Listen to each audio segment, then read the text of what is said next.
Good morning, everybody, and welcome to another Saturday morning radio school. And this morning, Rick Tate, KQ6NO, is going to be talking about nets and net controlling. Rick's the Deputy Emergency Coordinator for Ventura County and the Santa Barbara Section ARRL Emergency Coordinator for ARES. So this should be a fun talk here. And Rick, I've got screen sharing enabled, so I'm just going to hand it over to you now. Okay, well, very good. Welcome, everybody. Let me see if I can get my screen shared here. Let's see, that should do it. Share. Okay, and turn on the slideshow. Okay, everybody see the title slide? Looks good. Okay. All right. Move things around a little bit here. Okay.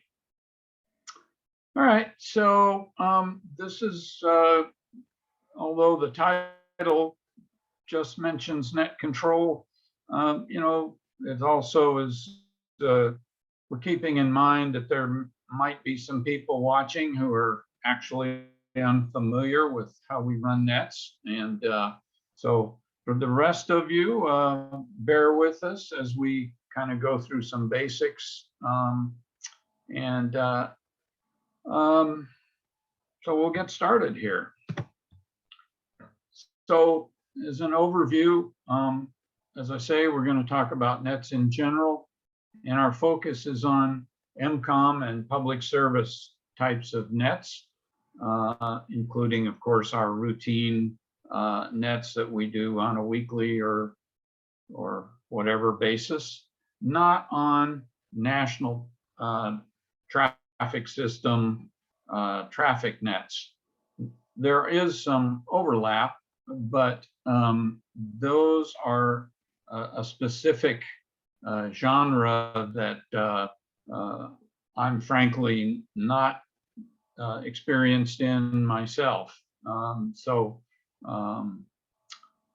that's what that's about. So we're going to, as I say, we're going to talk about nets in general. Then we'll move a little more into specific things about net control. And then we will wrap it up with some review of key takeaways and any questions or other comments that people have. And I wanted to say that where I'm coming at this from is there's probably many people around who have more experience at being net control than I do. I've done it quite a few times over the years, and I've been involved in nets hundreds of times, I guess, over the past few years. So what it really amounts to is, over time, I've seen some ways that nets can kind of go sideways. And the idea is there's some key things that can keep it from going sideways. And that's what I wanted to impart today. All right, so radio is a one-to-many medium. And pretty much everybody probably knows that, but it deserves a little special recognition. It's one station transmits at a time, the rest listen, but there's nothing that actually prevents any and all from pressing the pickle and going on the air. And it's not the same as a phone call, which is a one-on-one medium. And so someone needs to keep it straightened out and organized, and that's what net control is for. So what we're going to be mostly talking about is directed nets. And so we're going to deal a little bit with why a net control operator is necessary and how it can go wrong. So in case someone is new to the whole thing and has heard a couple of our, or many of our Tuesday night nets, for instance, they might ask, isn't being net control just reading off of a script? Well, in general, the answer is no. A script ensures things aren't forgotten or neglected, and it's convenient for everyone, including experienced net control operators. It gives the net a professional sound and provides a well-organized structure. But for real events, such as MCOM emergency nets, where a real disaster is happening, or even a drill about a real event, it's really quite different than a scripted net. There are many differences, but some similarities in that all nets require a degree of assertiveness by the net control operator. That's going to be one of the key things, so kind of put an asterisk by that. So I just mentioned that we're talking about directed nets. I'll also mention informal nets. So what's the difference? An informal net would be, there's still a net control station, but they typically sort of stay quiet unless they're needed. And the situation that it's suitable for is kind of a quiet one. It can be a real event, but it's just one where there isn't much traffic going on. It's more quiet than activity. Transmissions would be infrequent, and it's perfectly okay. You know, again, net control sets the ground rules, but it usually is okay for a member station to call another member station without interacting with net control. Net control listens and can step in if something is needed, or advice or something like that. But a directed net, all traffic begins by addressing net control, or net control initiates traffic. And the key thing is that the net control gives permission to pass traffic. Sometimes it seems stilted and overly formal, but it's there to keep things moving smoothly. And another thing is, messages are not passed until they're prompted to do so, because if people do that, it can waste time. I've heard cases where somebody will call net control and they'll just go right on into their message. You know, this is a net control. This is aid station 5. We're low on cups. Can you advise us when we can get more cups? Well, that wasn't a long one, but maybe net control wasn't listening. I mean, he should be, but you know, maybe he's busy passing another message to someone local to him or her, and he's going to have to come back on and say, "Oh, hold on, station calling. Who was the station calling?" And to get that all straightened out. Anyway, wasted a bunch of time. If that station had simply done it right and said, net control, this is aid station 5, and net control would say, aid station 5, go ahead, then the operator would pass his message, and that would be much more organized. So in a directed net, the information flow is what we're talking about here. There's much traffic will be between a net member and the net control station. And that that isn't always the way it is, but the example I just gave would be one case like that. So the information was passed from a net member to the net control, and it's up to net control to deal with it at that point. And it may be that he's going to call another member of the net, and maybe he'll repeat the traffic, maybe he'll ask if the recipient heard it. However, when required, the information may need to flow between net members, and there can be an efficient way to do that.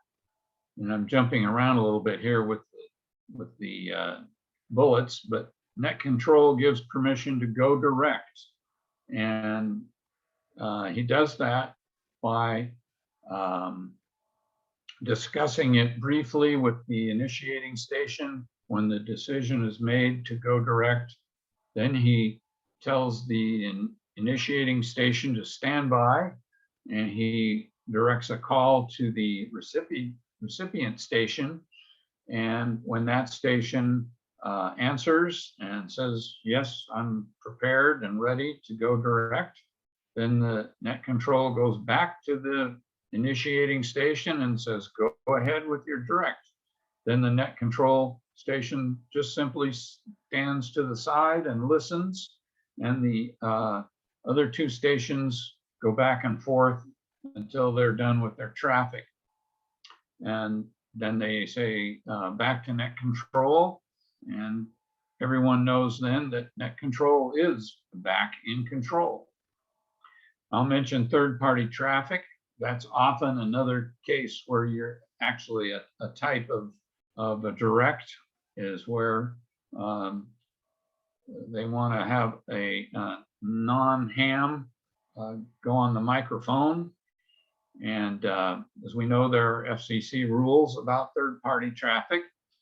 I won't go into those here, except to mention that it's important for net control to make sure that the third parties on both ends are ready and available to handle that traffic before it gets started, before the direct is started. So that's kind of a key point.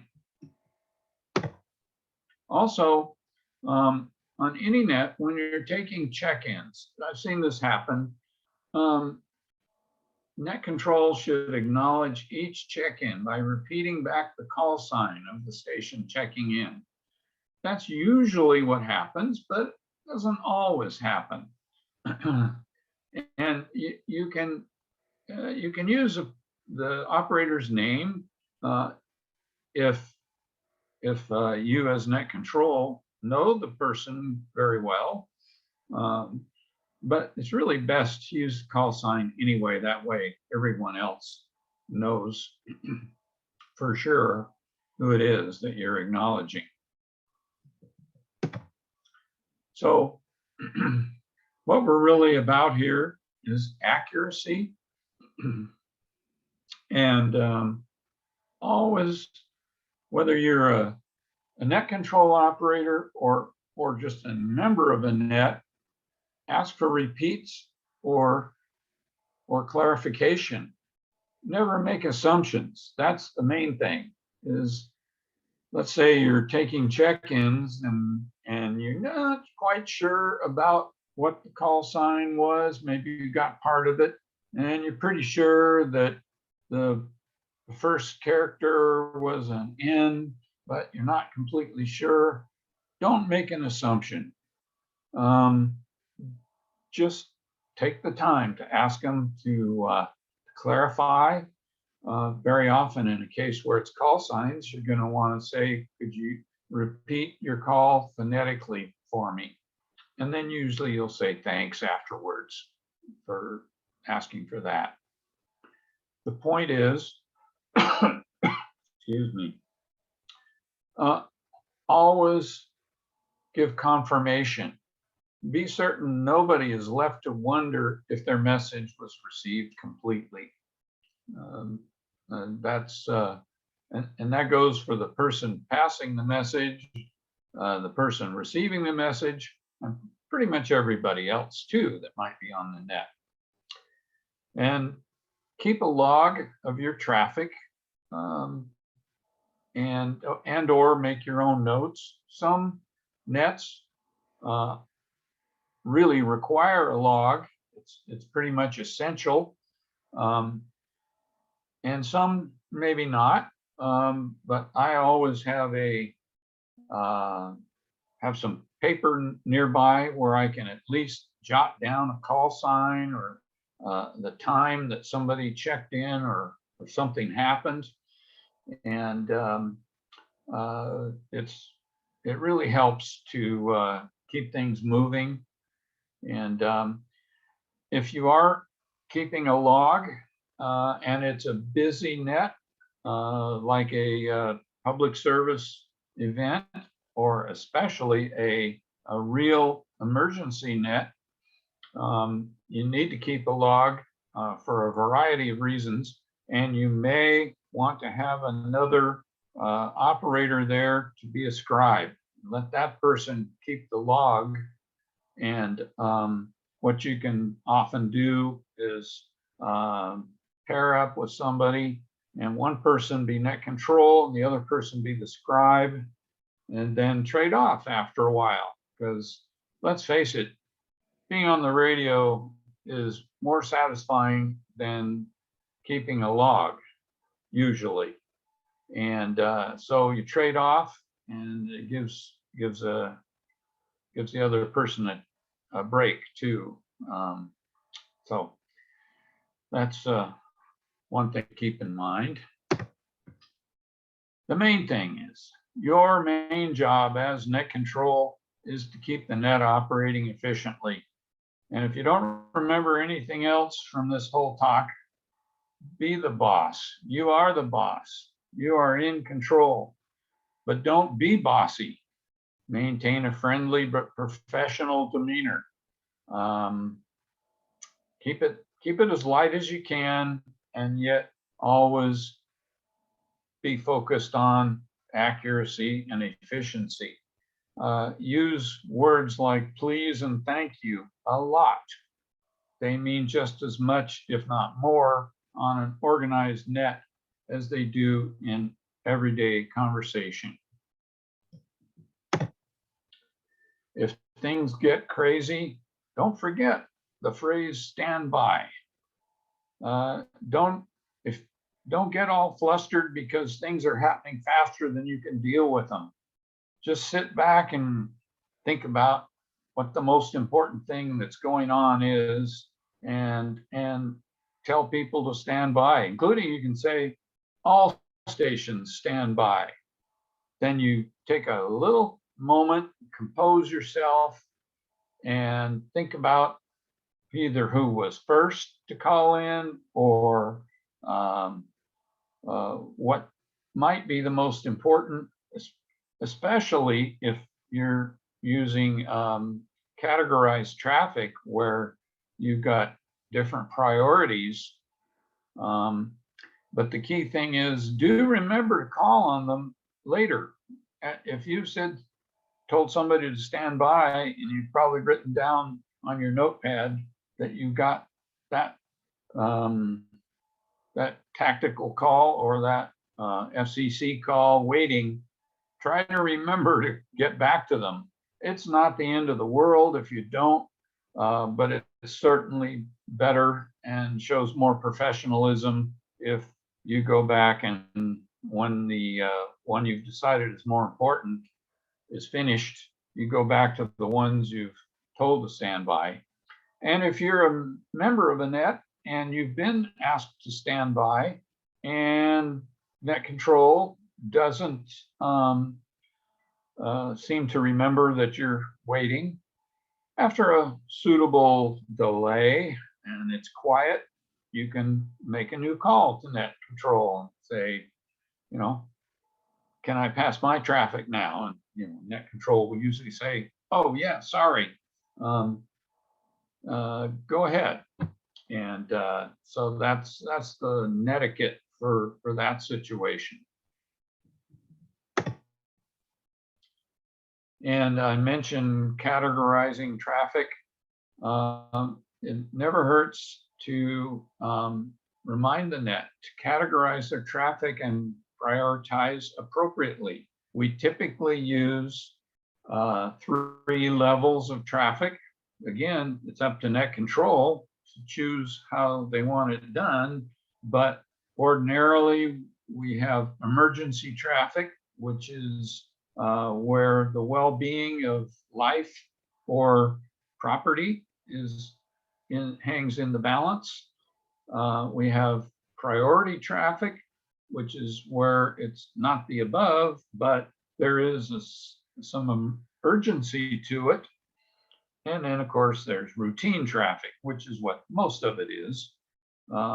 May not be the case in an emergency situation, but it comes up in bike rides and marathons and stuff.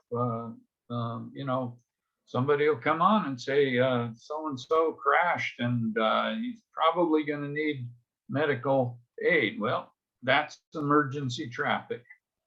An example of priority traffic that's not emergency would it be, so-and-so rider number such and such is here at our aid station and they've going to need a little bit of first aid or something like that. That could be priority traffic. Anyway, it's always good to remember, and it never hurts to remind the net to use those categories, because that's really what's important. So another thing, you as net control, just always be aware that you ask yourself, is somebody listening who is confused, doesn't know quite what's going on? Always make sure it's clear who should be transmitting. Also, if a station fails to answer, don't wait too long. I've heard cases where, someone calls on a station, they don't answer, they're bad. Everybody in a net should be paying attention, but it doesn't always happen. But when it does happen and you just hear dead air, don't wait too long. It just wastes time. And again, it sort of leaves people wondering if maybe somebody should step up and say something. So try not to let that happen. It's a matter of judgment, but you know how long it takes for someone to answer a call. So wait that long and maybe a little bit longer and then move on. So now we'll move into a couple of what I'd call technical issues. It has to do with repeaters. Learn how to recognize when someone is transmitting on the output frequency. And by the way, I hear sometimes hear people say, oh, he's on the input. Well, if he was on the input, it would be fine. He would be on the repeater. What they mean is he's transmitting on the output frequency of the repeater. Just remember that there are two transmission paths when you're using a repeater. There's the one that you're hearing, which is you're hearing the repeater, and the repeater is hearing you, and then the other person. And if you're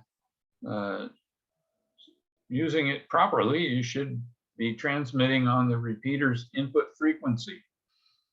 So when someone is on the output, they forgot to turn on their offset, what you may hear is when the repeater unkeys, you may hear part of a conversation. Someone's transmitting and you hear it, and it's because you're able to hear them direct. You may not hear them. I mean, because it depends on where you are and where they are. But very often, you'll hear somebody like finishing a check-in or something, and you go, oh yeah. Now, especially if when the repeater was keyed up, you hear a buzzing, that means somebody is fighting with the repeater. And in your receiver, you're getting some intermod. And then all of a sudden, when the repeater unkeys, the buzzing goes away and you hear that other station. That's your cue that maybe they don't have their offset on. So you can listen on the reverse if you have that capability. But as net control, if you're pretty sure that that's what's happening, you can politely suggest that they check their offset. But I say parenthetically, unless their traffic is of great importance, if you can tell from what they're saying that they have emergency or priority traffic, now is not the time to work with them on getting their offset turned on. You should mention it, but then you should also ask all stations to stand by for emergency traffic that is on the output of the repeater. And so you don't want the repeater to key up. You want them to pass their traffic right away.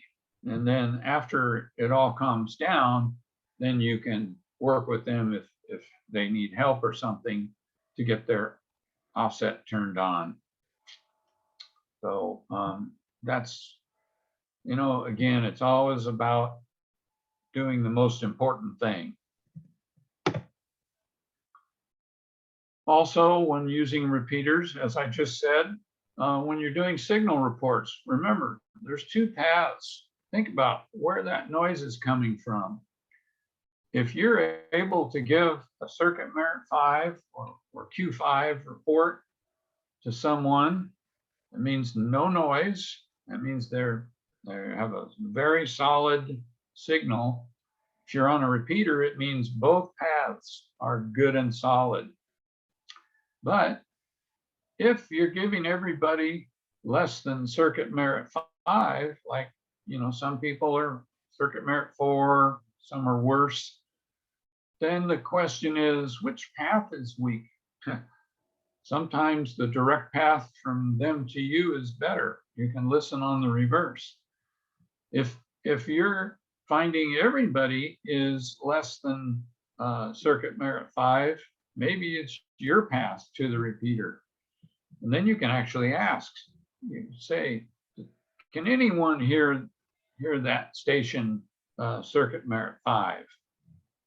And if someone comes on and says, yeah, I've got them circuit merit 5, then you know it's your path that's weak. And that's okay. It's just now you know, and now you know what to expect.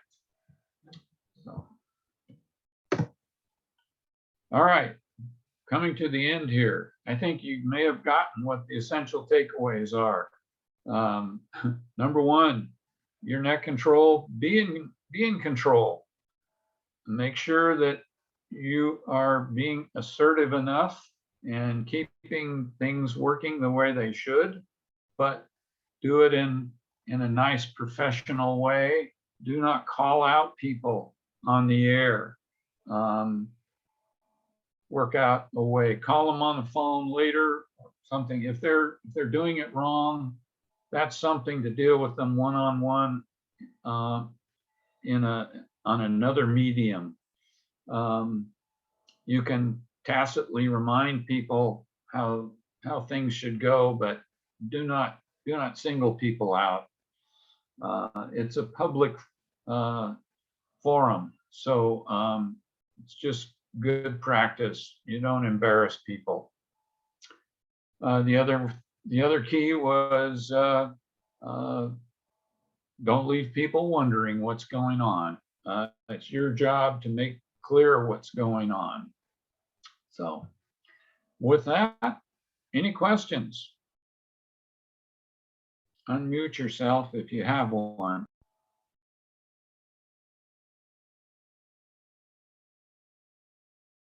Okay. Anybody want to add anything?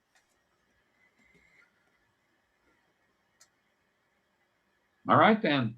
I guess I'm done. Thank you, Keith. Well, thank you, Rick. And we will have this up on YouTube soon because, well, let me go ahead and finish the recording here first off. And